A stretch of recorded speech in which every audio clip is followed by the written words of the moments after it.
আসসালামু আলাইকুম, সবাইকে স্বাগতম আফসানাস মিমি কিচেনে। আজ আমি আপনাদের জন্য সুন্দর সুস্বাদু ও দুর্দান্ত ভিন্ন রকম স্বাদের একটি রেসিপি নিয়ে আসছি। রেসিপিটির নাম হলো সিম ভর্তা। প্রথমে সিমগুলো ঠিক এভাবে কেটে নেবেন। এরপর হালকা একটু গরম পানির মধ্যে সিমগুলো দিয়ে দিবেন। আমি আমার সিমগুলো এখন প্যানের মধ্যে দিয়ে দিব।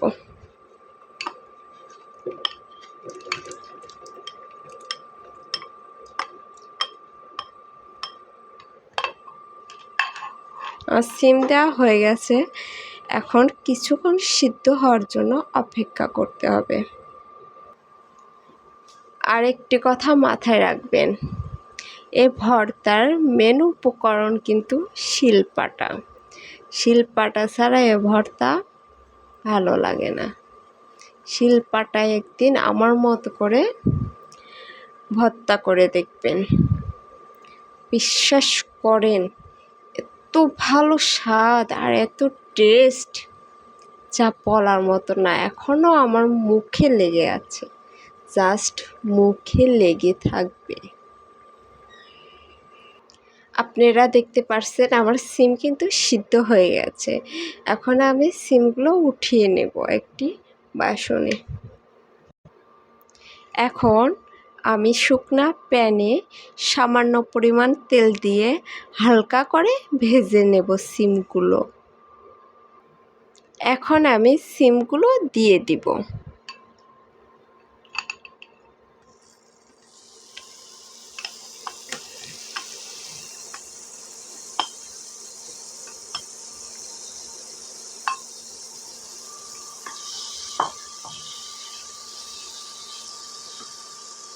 এখন হালকা করে ভেজে নেব। আপনারা দেখতে পাচ্ছেন আমার সিমগুলো কিন্তু ভাজা হয়ে গেছে। এখন আমি উঠিয়ে ফেলব। এখন আমি এই তেলে পেঁয়াজ, মরিচ ও রসুন ভেজে নিব। পেঁয়াজ বেরেস্তার মতো করে ভেজে নেব। আপনারা দেখতে পাচ্ছেন যে পেঁয়াজ, মরিচ ও রসুন ভাজা হয়ে গেছে। এখন এগুলো উঠিয়ে ফেলব। এখন চলে যাই আমাদের মেন উপকরণের কাছে, গ্রামের ঐতিহ্যবাহী শিলপাটা। শিলপাটায় সিম ভর্তা, জাস্ট অতুলনীয় স্বাদ। প্রথমে আমি সিমগুলো দিয়ে দিব। এখন পাটায় সিমগুলো বেটে নিব।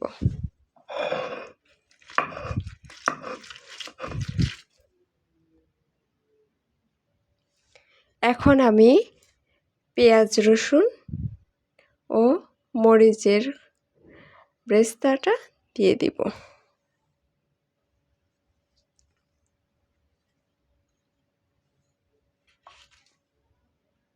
দিয়ে এখন বাটাবাটি শুরু হবে।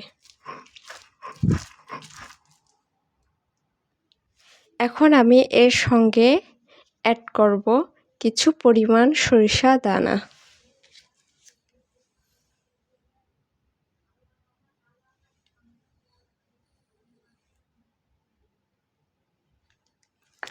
এটা এখন বেটে নেব।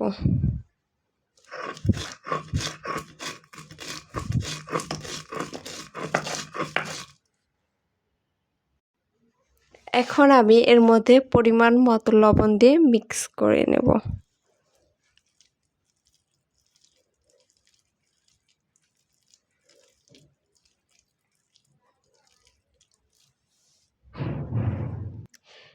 এখন আমার ভর্তাটা কমপ্লিট হয়ে গেছে, জাস্ট মুখে লেগে থাকার মতো স্বাদ। যদি আমার এই ভর্তার রেসিপিটি আপনাদের কাছে ভালো লেগে থাকে তাহলে আমাকে লাইক, কমেন্ট ও শেয়ার করবেন। আর আমার পাশে থাকা বেল আইকনটি ক্লিক করবেন। আর কে কে শিলপাটায় বেটে ভর্তা খেতে পছন্দ করেন শেষে আমাকে প্লিজ কমেন্ট করবেন, প্লিজ রিকোয়েস্ট করে বলছি।